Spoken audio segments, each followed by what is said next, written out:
What is up, everybody? Welcome back to another video. Today we are going to be, well, you can't see it now, but we are going to be putting a new turbo, a little bigger turbo on the b3000 build. It's a 20G turbo, and here it is right here. It's an eBay turbo. I picked it up for $100. So we'll see. I'm gonna take this external wastegate off because I will not be using it. And but I am gonna connect it back like this. And then I'm gonna, the sun is then I'm going to throw some weld around here to keep this opening closed shut like it should. And anyways, I'll put this on so it keeps it nice and tight while I throw some tacks down. And then I'll remove this and I'll be able to rotate this compressor housing around to the right angle that I need. So I am super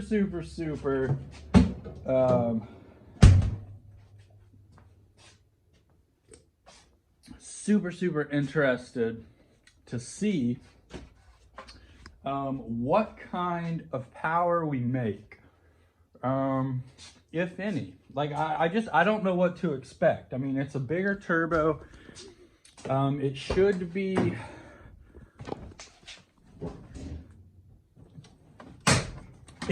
be made and designed to take more boost and build more boost. So I don't know, we'll see.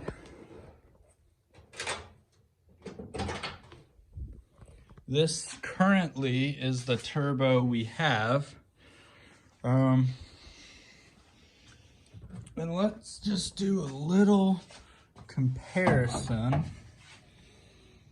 to inlet sizings and stuff like that. So if I hold this new turbo up, I mean, it's quite a bit bigger. So the interesting thing is, I mean, I'm sure the exhaust side is a little bigger too, but it's not, it doesn't look like insanely bigger. So I don't know, we'll see. I honestly have no idea what to expect. So let me get, I'm gonna rip off this downpipe real quick. Then it'll be a couple bolts. Let's see. Yeah, it'll be a couple bolts right here, 3 bolts on the flange, and literally that'll pop right off. So before I pop that off though, I am going to get this wheel shut and welded right here on the outside. I don't want to weld inside of this at all, but on the outside here, I'm gonna go ahead and get that done.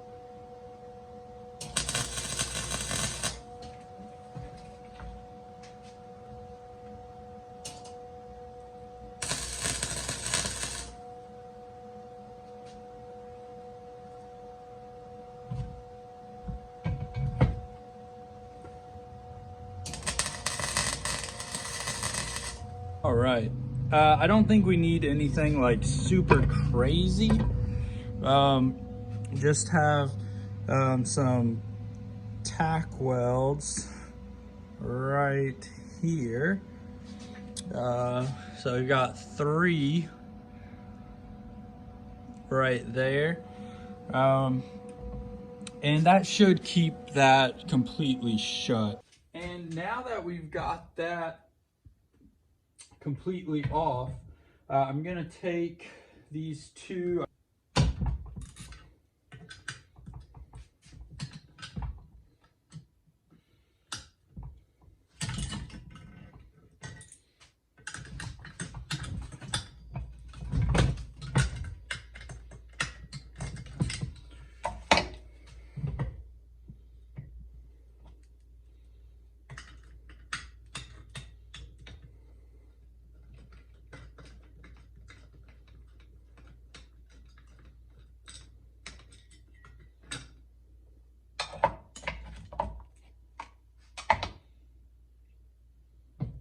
All right, so now that leaves us with just the snail, no external wastegate, and I've got this welded completely shut.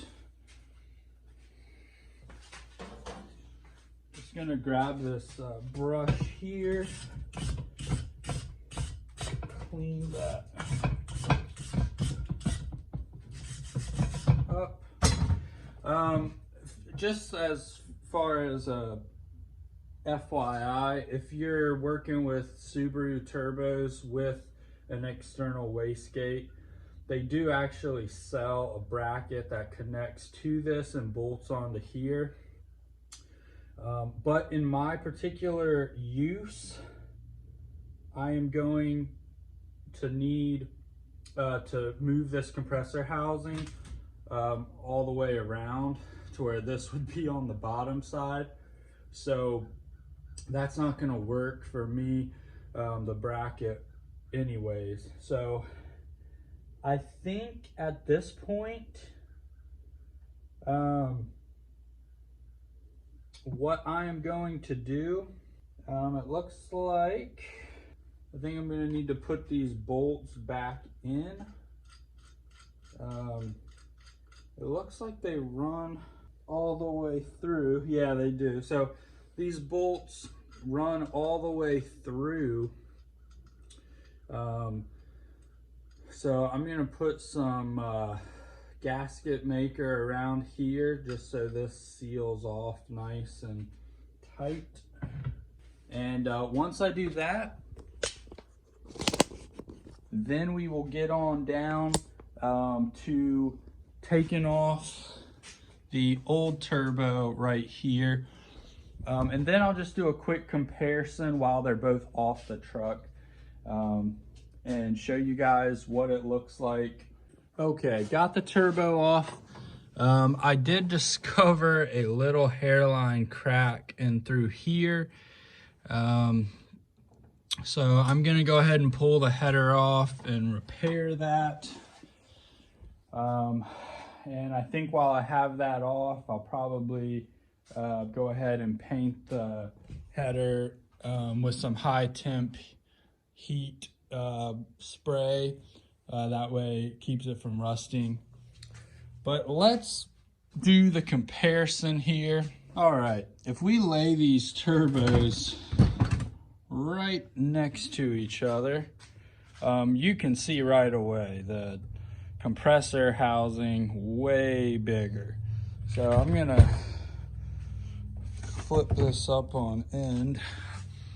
So this is what I'm told is a TDO5, I believe. The equivalent of a TDO5. It came off of a 2009 Subaru. So I was told it's a little bigger than the TDO4. You can see the turbine housing compared to this one is a little bit smaller as well. So that's a little bigger all the way around. It's just a bigger turbo. It looks like the inlet for here is also just a hair bigger. But the compressor is definitely way bigger. So I don't know, we'll see what happens. It fits, you know, since it's made for this flange and everything, like it fits right in place. And I mean, looks pretty dang good. And it's I think it's going to be a little ripper once we get this on. So everything else bolts on like it did this one. So it should be super easy. The only difference is this charge pipe here is going to come off. So nothing will stick out of the hood. I was kind of up in the air over that anyways. Like, I don't know, it didn't look quite right, but I think with this just dumping into the intercooler piping. I think it'll just, it looks better. And I will source out either a new hood, or I will, you know, fill that gap in or figure something else out. But yeah, that is going to look sick. Way better. And since I deleted the external wastegate, or the, you know, built-in wastegate, or whatever you want to call it, it just looks, it looks better. That way you don't have this junk. You know, it wasn't doing anything anyways because I had it unplugged, whatnot. But yeah, so I'm gonna go ahead and pull this header off though, so I can assess a little bit more how much damage was done to the header right there. But anyways, I'll get back in a bit. So here's a little update. I got the weld all welded up, and then went ahead and put some of this high temp stuff. We'll see how that holds up. I don't know. But this is the next thing. Got the turbo here. I'm just gonna start putting on like the feed line stuff and getting the drain swapped over and all that stuff. I guess I'm gonna keep this turbo just for a bit while I'm making sure this is the route I want to go. This is a very cheap turbo. It's an eBay turbo, but I've heard some, you know, it's not the best thing if you're going for like probably crazy power, or you know, it's not ideal, but the price was right. And this is a budget build. So I'm not going to go spend, you know, $1,500, $1,200 on a new turbo. So that one will do for now. And then if it likes the bigger compressor, more air, and I can tell a big difference, then eventually down the road we might introduce, well, I have this turbo here that is a lot bigger all the way around. It's just a bigger unit. So if it likes this amount of air, then I could always switch the flange up to a T4 flange instead of that. I already have the flange. All I would really have to do is, you know, cut it and weld that flange back on, and like I said, I have it. So if it does like this, this is also a cheaper turbo, but it is decent. It looks like it's, just by the marking, I got this turbo years ago, but it does look like it's a Turbonetics, I believe that's how they pronounce it, turbine side. I'm not sure if that's what, you know, excess power is. Like, I don't know. I don't know much about this turbo, but it is a running, working turbo. So years ago, I had it on a turboed RSX that I had done, but it was, you know, I didn't go that route. But this could be an option. It looks like, from what I can see here, like it really hasn't been used too much, but it wasn't leaking. You know, the seals in it were fine. I did have a rebuild kit somewhere around here, but I'm not sure. Then I've got this turbo here, which is actually not working. I took it apart to build my plan was to build a lamp and then have like the pipe come up and then the lamp would sit up here. But that's still in progress. Haven't finished that out. So yeah, I'm going to go ahead and swap this stuff over.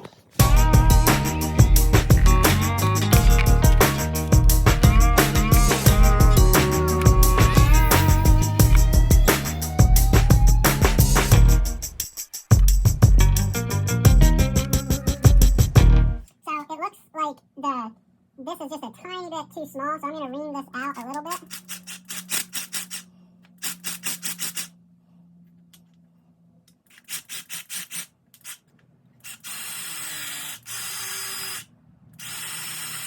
All right, finally, after way too long, I finally got this bottom one to fit. I had to drill out the size a little bit. It was just a little different, smaller of a angle there, but, or a little bigger of an angle. The next step is sticking this bad boy in the b3000. After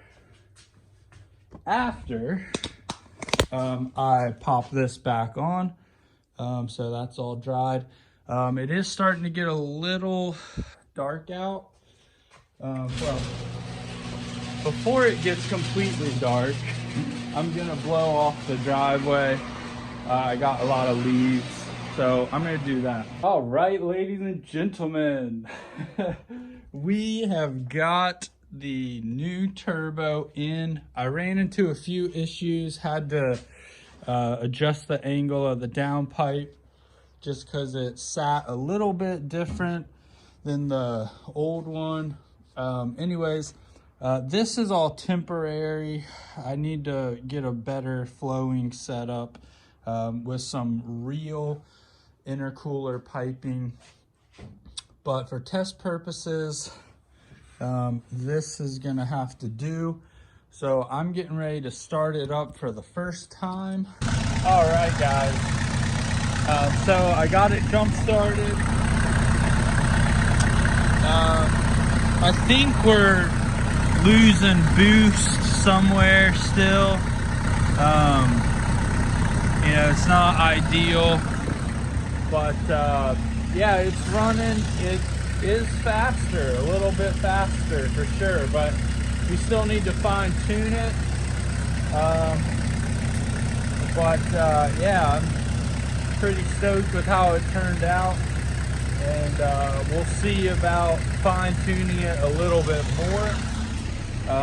But that'll be in another video.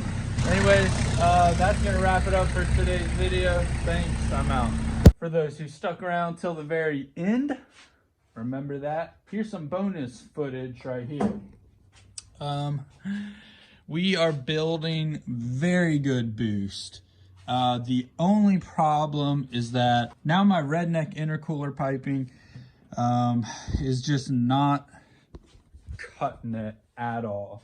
So every time this builds about 20 pounds of boost, I hear this loud noise, and yep, no more boost. So I think I've maxed out the capability of these clamps here. In that particular fitting, I had to use one of these, downsize it, and anyways, it's not cutting it. So I even put like some spray glue to like hold it on there better, like just to see, but it didn't work. So I think it's back to the drawing board. I might rotate the compressor and just run straight over to the intake. The old Cummins first gens were like that. They didn't have any intercooler on them. So I may try that and just see, but ultimately I need to get, you know, make the correct piping for the intercooler. But if I can just run over a short stretch and keep everything pretty straight, that should fix the issue. So anyways, I'm gonna, you know, work on that at some point. But